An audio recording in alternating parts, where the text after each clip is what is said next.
I think if you're in this stage of like solopreneurship and you are wearing all the hats, there is a piece of you that believes that no one will care for it the way you do. And to be frank, people aren't going to care about it the exact way that you do, but that doesn't mean that they're not qualified or that they can't be really, really good at it. Hey, my name is Jenna Kutcher, and I am obsessed with all things business, marketing, numbers, and helping you to navigate both the messy and the magical seasons of this thing called life. I'm a small town mama who took a $300 camera, grew a successful photo biz, and now I work from home and run a 7-figure online business. I teach you the tried and true secrets to building a career you adore. Shy away from the real talk? No way. Money, hardship, growth, loss, and marketing are all topics we discuss here. Think of this as your one-stop shop for happy hour with a gal pal mixed with business school. Pull up a seat, make sure you're cozy, and get ready to be challenged and encouraged while you learn. This is the Goal Digger Podcast. Something I love about being a podcaster is getting the chance to support my network of fellow creators and business owners. Being Boss, hosted by Emily Thompson, is an exploration of not only what it means, but what it takes to be boss as a creative business owner, a freelancer, or side hustler. Being Boss is another amazing resource for anyone interested in getting inspired and, more importantly, getting started. If you like Goal Digger, trust me, you are going to love Being Boss. Emily even covers topics that are near and dear to our Goal Digger hearts, like taking time off as an entrepreneur and finding vision for your business and life. Listen to Being Boss wherever you get your podcasts. Have you ever found yourself, Kylie, in a situation where you're like, I swear I will never do that. And then a month or a year or a decade later, you laugh at your own self? Well, as someone who hates being called out, I would like to say, no, I've never done that. I've stuck to what I said I would or wouldn't do. But that would be a bold-faced lie. So I was just talking to my mom the other day. I literally remember this moment as a child. My mom was brilliant. And after we would eat dinner, what she would do is because she cooked for our family, she would sit at the table and read us Nancy Drew books while we cleaned the kitchen. Mm-hmm. And we loved reading as children. We loved like when my mom read to us. And so we would just be scrubbing away and doing the dishes and everything. But I remember one moment when I was like spicy. I was like a spicy 8-year-old. And I was like, I will never make my children clean like this. And my mom was like, just you wait and see. And now I'm like, Coco, you want to throw the laundry in? Great. Here's so much buttons you push. Oh my gosh. There are so many instances in my life where I'm like, I will never. And then I laugh at my own self because life teaches us a lot of lessons. And I think that's part of the growing process that is so beautiful and hilarious. I love that. As an 8-year-old, you already had an idea of what your parenting style would be. I mean, right? I was like, yep, I'm never going to do this. And now I'm like, my mom was a genius. Yes, she nailed it. Well, I'm super excited to talk to you about all the things you said you'd never do. And now I see we're not you doing them. All of them because there are 8 million of them. Like feeding my child non-organic food. Hello, she loves goldfish. I'm pretty sure those are not organic. Oh my gosh. Yes, that's the human experience. This is like being able to shift, modify, and adapt and be okay when opinions and choices change, right? It's true. It's true. We're living it together. And today we're going to talk about things that I swore I would never do that I'm now gladly doing. Maybe in an attempt to make everyone laugh, but also in an attempt to show the evolution of being a human being and why my preconceived notions about why these things were on the never list might have been wrong in the first place. Yeah. Well, I'm excited to ask you about them because everything I see on the list in front of me, I've never known a Jenna Kutcher who didn't do these things. Well, I'll tell you about that version of her. So that's going to be fun.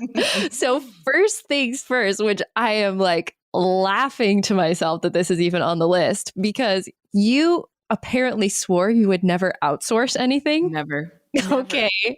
Never. Now Okay. you're like the queen of this. I know. You know, it's funny. I should punish myself for those never statements that I made. You know, here's the thing. When you start a business and you need to earn money, money is like the most important factor of how you show up and how you do the work. And when I started my business as a side hustle first, I was just investing all of the money that I made back into the business. And I kind of got used to that. And then as I started to learn more and do more and take on more, I was introduced to the idea of outsourcing. And I remember I went to this photography retreat with this husband and wife team from Australia. And they were talking about their process of outsourcing their editing, their photo editing. And I literally gasped. I was like, oh, I could never. And I look at that version of me who was so sure that only she could do things, that no one could send the email like she could, that no one could create the pricing guide in Microsoft Word like she could, that no one could code the WordPress page like she could. Thank God for our MySpace days, right? And I just remember just thinking, good for them, not for me. I'm keeping all of my dollars. I'm never going to let the money go. And one, that's just the most unsustainable approach to business as possible. But two, it is the fastest track to burnout, which is both of the places that I ended up because of this belief. But I think it's both beautiful in that I was confident that I could do all the things and that only I could do them. But I also think it was beautiful that life showed me that there was a much different way. And so I think if you're in this stage of solopreneurship and you are wearing all the hats, there is a piece of you that believes that no one will care for it the way you do. And to be frank, people aren't going to care about it the exact way that you do. But that doesn't mean that they're not qualified or that they can't be really, really good at it. And when Caitlin first joined my team years and years ago now, she literally emailed me 3 different times offering her assistance as a virtual assistant. And each time I basically said, or maybe didn't say, because I wasn't great at responding to emails anyways, I was like, thanks, but no thanks. I appreciate your offer, but I'm good. And the day that she sent the 3rd email, which one, I'm like, way to go for your persistence, because I was kind of a jerk, was the day that I found out that we were losing our 2nd pregnancy. And it was basically she just reached out a 3rd time, bless her heart. And I finally wrote back, I need help.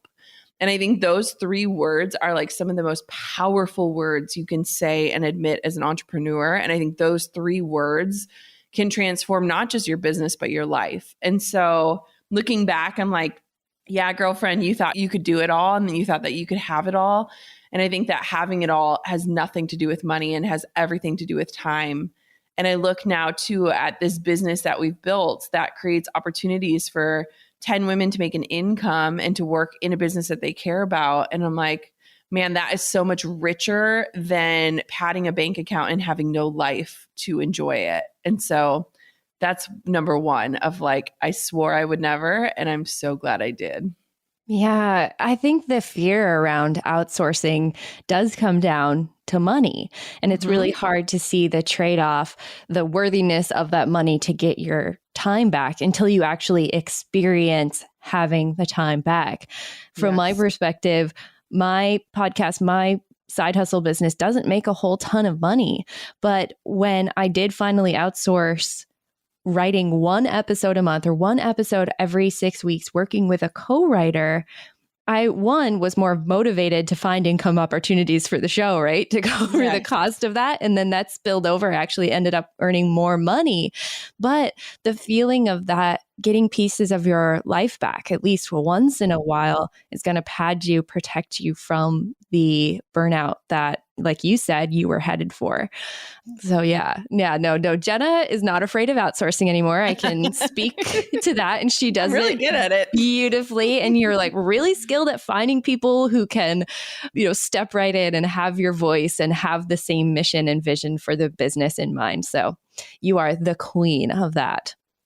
The thing that outsourcing has allowed you to do, which apparently you said you'd never do, is take time off, actual time off. Jenna, you love time off. You are so good at building that in for yourself. I know. Who am I? When we had a mini baby shower for this baby, and my mom was so sweet because we needed nothing. We had everything. And my mom got me this little sweet lap desk because she knows that I work from the couch a lot, especially when snuggling a baby. And my mom had wrote like a little note of like, you do such a good job juggling motherhood and work. And I just was like, that is like the highest form of praise I can accept on just like the life balance of it all. Because when I first started, I can't even recall a time where I would take like a half of a day off. And Wow. I don't know if you've seen, there's like a really funny thing where it's like in Europe, like if they have a surgery or something, they're out for like a year. And then in America, it's like, I have surgery at 1, I'll be promptly back online at 1:45 p.m. or something like that. Where it's like, yeah, that's not like culture. That's like the hustle culture that has consumed so much of us. And you know, I used to, Kylie, I would literally travel like with my laptop, like everywhere I went, because I was so concerned about like missing an inquiry. And I like set these like crazy expectations of like, you need to respond within an hour. Like you need to be the first one. You need to like move fast. And it really robbed me of my life. And there's this one story. I don't even know if I've ever told this story, but Drew and I were living, you know, about 5 hours away, 6 hours away from my family.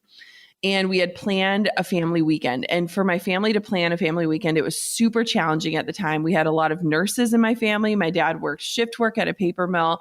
It was like impossible to line up everyone's schedules. And we had booked this house kind of in the middle of where Drew and I lived and where everyone else lived. And I remember I like brought my computer with to this family weekend and everyone was relaxing and I was like in the corner working. And I was so anxious. And I feel like it was the first time that my family saw that like my business wasn't really giving me life. It was like taking away my life.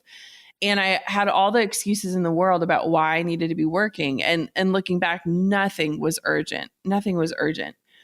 And there's something about that weekend where I was just so anxious. I wasn't myself. I remember my sister telling a story about one of her nursing patients. And I just started bawling because I was just so in this like emotional state of like not being able to separate like work and life and like what my sister's experience was as a nurse and what this patient's experience was. And it was like, I was just not myself. And so I look back and there was just so much of my life where I was so tethered to my computer. And it's hilarious because we go into entrepreneurship to not be that and to not do that. We go into entrepreneurship for freedom and choice. And a lot of times we are the creators of the businesses that take those things away from us. And so I also convinced myself that I was incapable of rest, which is almost literally like the most hilarious line I've ever used now. I literally just told myself, you are wired differently than the rest of the world. You do not rest. Your brain works in a different way. And now if I go, I mean, like, my weekends are so sacred to me. You know, time off with my family is so precious to me. I'm really good at taking time off now. And I almost crave it. Like I can tell when I am pushing a little bit too hard or what that looks like. And so I've just learned that, like, you know, those apps that are like Couch to 5K where you like learn how to run? Yes. I've learned that like I need the reverse a lot in life where it's like 5K to couch, like how in terms of work, where it's like, how do you like start with like the sprint and like, how do you slow it down to like a walk or like a laying on the couch? And I need to approach rest in that way as like a training process and that I need to train myself. And I honestly think a lot of entrepreneurs are the same way. That app, that's such a funny idea. Well, that makes me think too of the meme I've seen going around lately where it says, I didn't want to work 9 to 5, so I started my own business and now I work 24/7. Yep.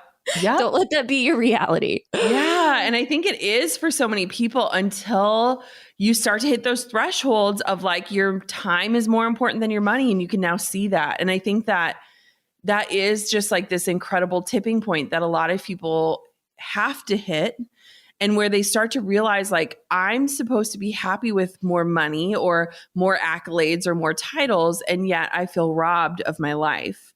And I think it's a tricky spot to be in, but it's one that I hope entrepreneurs hit, in that you did this, you started this whole thing to have more balance, to have more freedom, to have more choice. And if you don't have balance, freedom, and choice today, then it's maybe time to start looking at what you need to do to change that.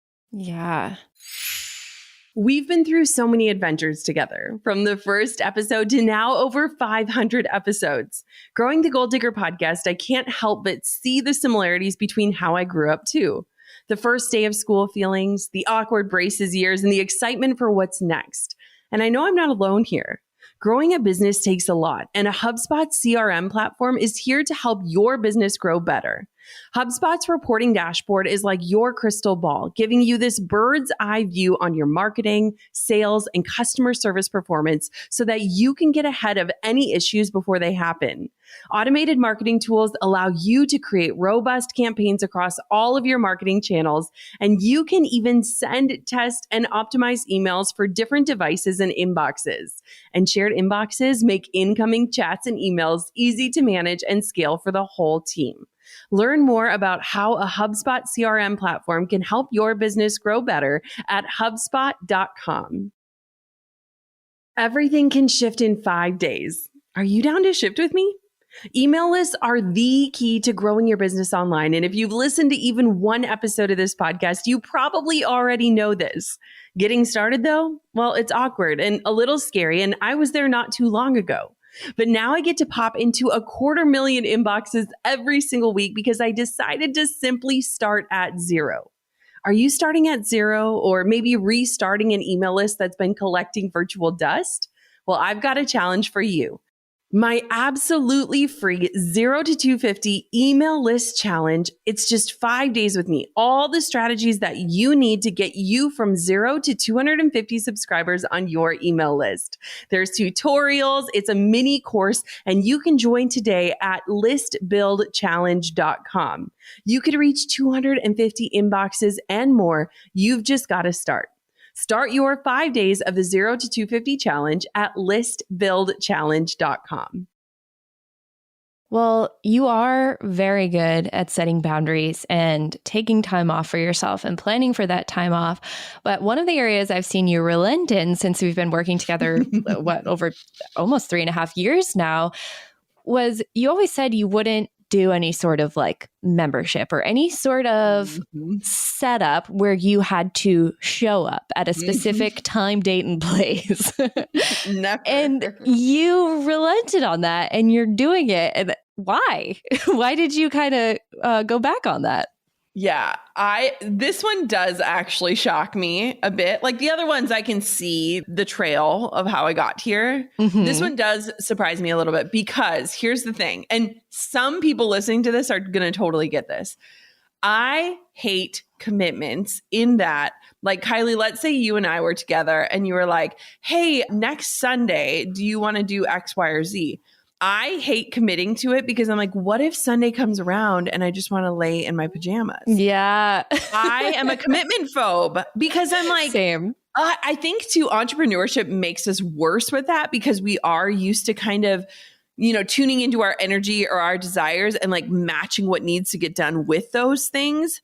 And so like the people that like fill their calendar like a year in advance, oh man, that stresses me out. Yikes. And I think because of wedding photography, where I was booking out my life a year or two in advance, I kind of swore off like anything that would make me feel trapped into some sort of commitment because that like really freaks me out. And so with membership sites, so many of my friends were like, you've got to create a membership.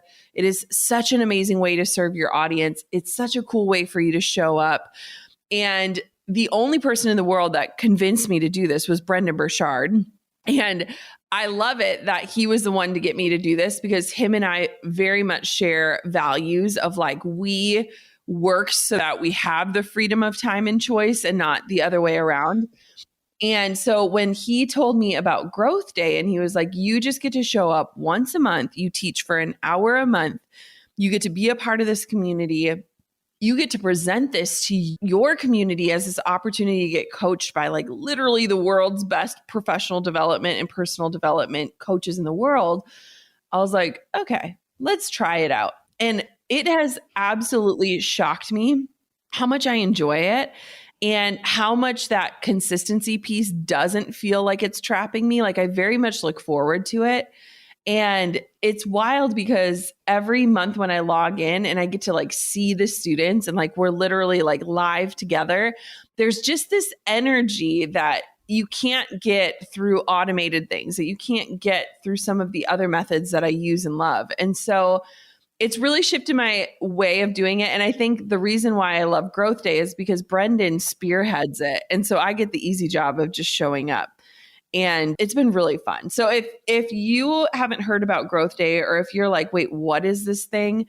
It's an amazing online platform for personal development founded by Brendan Burchard. There's incredible coaches on there. I'm on there, Mel Robbins, Dave Hollis, David Bach, Lo Atanmo. There's like incredible live coaching sessions happening each week and tons of tools and stuff. You can check it out at growthday.com/Jenna. But it totally pivoted the way I thought about showing up once a month. And also too, Kylie, when you think about it, when you joined my team, like I was so commitment phobic that we didn't even have team calls. Because I was you want me to show up once a week at a certain time? Hell to the no. And now I'm like, okay, we love our team calls. As a team, we love our team calls. Yeah. I think there's a good lesson there. Like, leave room to surprise yourself and prove yourself wrong. Like, yes. That's key. Yes. Amen. Amen. I love that. Okay. Number 4 on this list of things you swore you'd never do. And I remember you swearing you'd never do this because as someone on your team who would field some of these inquiries and questions and ideas, you would constantly say thanks, but no thanks. And now here you are writing a dang book. I know. Shocking. Why did you finally say yes to that after so many no's? Oh my gosh. It is crazy. It is, I don't know. I am so lit up right now about the book and the process and like talking about it. I can't even explain it, but I'm so glad I was wrong. And I'm so glad that I waited. I'm really glad that I waited. Yeah. So for years and years and years, people would just reference or say, you should write a book, or we'd get emails in the inbox from agents or publishers. And it just was not the right time. And I remember because it was at this time in my business where I was still very much growing and I was still very much in this space of like, how do we earn more money? How do we make sure our time is being spent in the right spots? And let me tell you, like, writing a book is a very long process. It requires a ton of time, a ton of energy, a ton of your like soul. And a lot of times you don't really make a lot of money. Like, you can have the best book deal in the world, but like, you don't write a book to make money. You write a book to like write your legacy. Like, it's such a different type of work. And I remember talking to my friend, Jamie Kern Lima, and she had been in the process of writing her own book. And she was like, yeah, it was just crazy. Like, once I knew I needed to do it, like the words just like spilled out of me. And I was like, what a weird experience. Like, and then the same thing happened to me. And it's been such a beautiful process. Like, I actually really have enjoyed it way more. I've shocked myself in how much I've enjoyed the process. It's tested my patience very much at times because it is such a slow process. And I think that it is intentionally slow because it needs to be right. And you want to get it right. And you want to revisit things 5 times. And we're so used to this digital world where we like have an idea, we create it, we put it out there, we get feedback. And with a book, it's like the reverse. Like, you are creating without anyone giving any feedback, without anyone knowing. And so, yeah, I very much surprised and delighted myself, 1, in the fact that I'm doing this, but 2, in the fact that I love it. And I'm so excited for the world to get it. I'm so excited for people to read it. But I'm also really excited that I hit a point in my life where I was like, now is the time. And it felt right and it felt in alignment and it didn't feel forced. But yeah, I very much am shocked at this revelation. It's been really cool seeing the behind the scenes of your yes. Like, I know you tell this story in the book because we've had the privilege as, being on the team, getting glimpses of your words here and there. But it was so cool for you to, come back that one day, that special moment where you thought that maybe it was time. Like, that book had reached you, the idea was yours, and it was time to go for it. So it's been cool seeing the evolution from my perspective as someone behind the scenes. And I think I share in every listener's view right now, where we can't wait to actually get our hands on it. So yeah, it's crazy. It's one of those things where I literally laugh at because I was so sure that I wouldn't do it. And it was, it's just, I would have put money down. Like someone could be very rich right now for how much I would have put down that this would never happen. And so again, we grow and evolve, and that's beautiful. Yes. Yes. Well, I think one of the perhaps biggest evolutions and maybe changes to your identity, at least for how I see you from the outside, you swore you'd never have kids. And now I can't picture the Jenna Kutcher friend, boss, entrepreneur in my life without that mother title next to your name. My mom was just reminding me of this. We literally, for the first 6 years of our marriage, were absolutely opposed to having children. And I'm not just saying like, we were like, maybe. It was like, nope, it's not going to happen. We like laid out our cards for our parents like early on, like, because especially in the Midwest, I mean, this happens no matter where you are, but like literally on your wedding day, people are like, when's the babies coming? Oh gosh. What? Like, it's just bananas. And we were so young when we got married. We were 23. And so there's so many reasons why we were very sure that we didn't want kids. And it's funny because when I kind of look back, I was a certified babysitter. I read books like The Babysitter's Club. Did you ever read books? Those were Yeah, so of course good. I did. Claudia Kishi, hey girl. Yeah.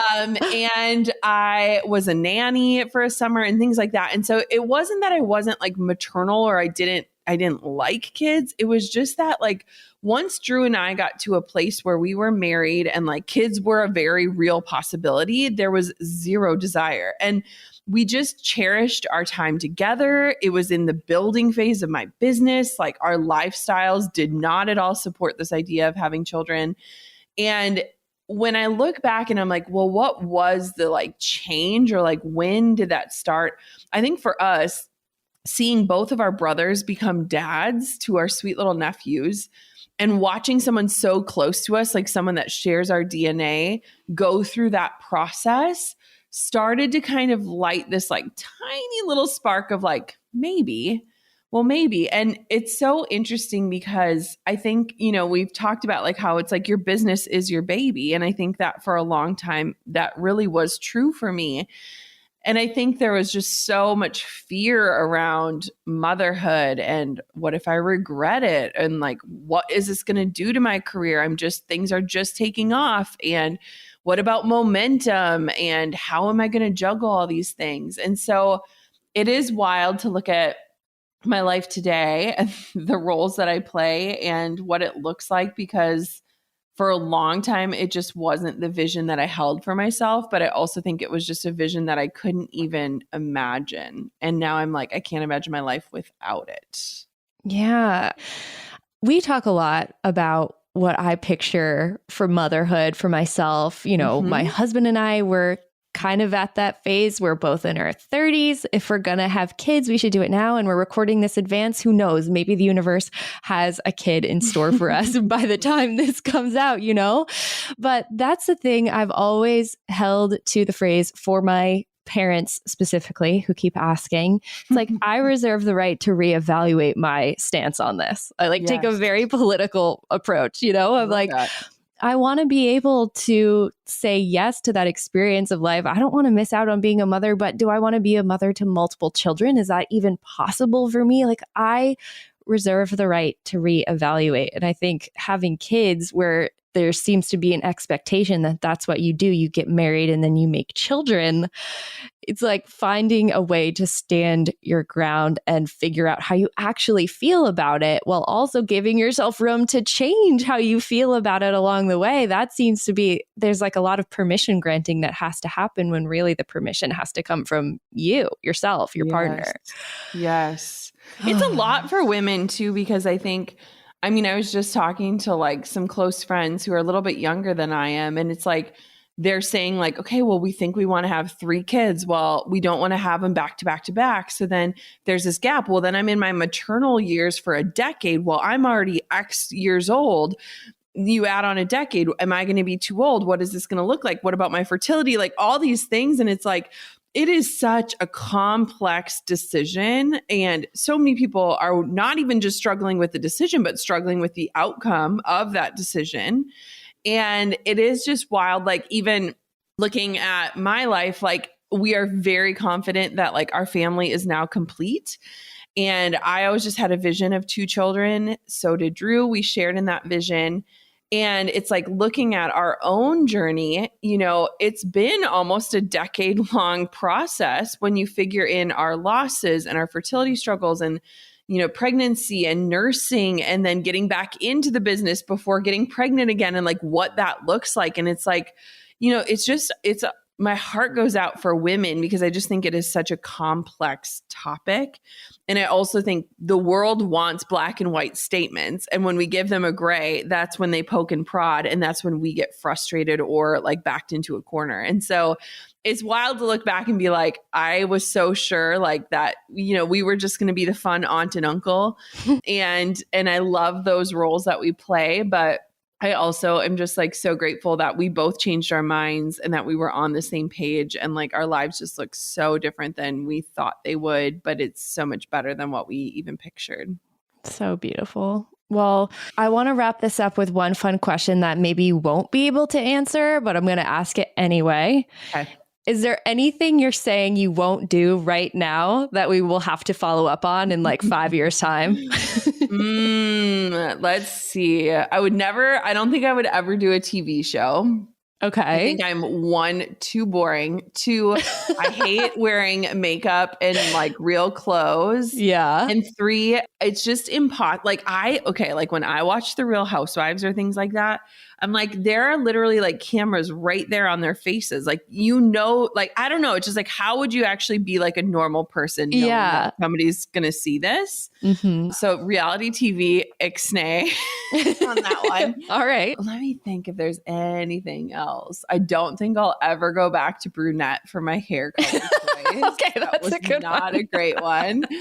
And I will never go back to the eyebrow trend where your eyebrows look like upside down Nike swooshes. I personally vow. And if you need photographic evidence, I'll try to dig some up for you, Kylie. Yeah. I had the worst eyebrows. They kind of looked like sperm. I'm not going to lie. They were so bad. And I was like, Mom, why did you let me do this? And like, she was like, I literally tried to like hide tweezers and like you would find them. Like, I don't know.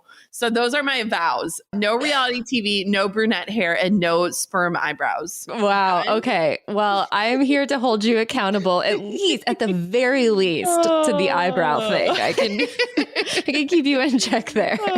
Thank you very much. Well, I hope that this episode just shows people that we all have this invitation to contradict ourselves and to change our minds and to grow and evolve. And I smile looking back at some of these statements that I've made. And I really do try to avoid saying I will never these days because I'm like, who knows? Maybe the future Jenna will.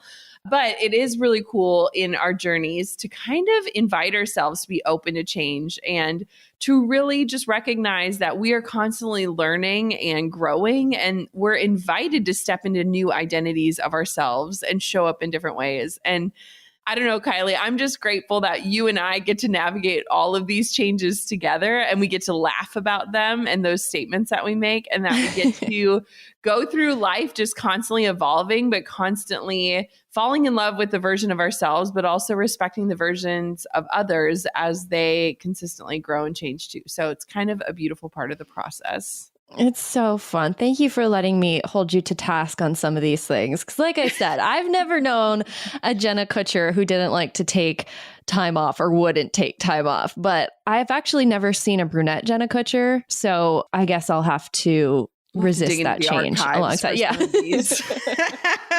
Oh, well, gold diggers, until next time, keep on digging your biggest goals. And thank you so much for listening to another episode of the podcast. I'm over here giving you a virtual high five because you just finished another episode of the Gold Digger podcast.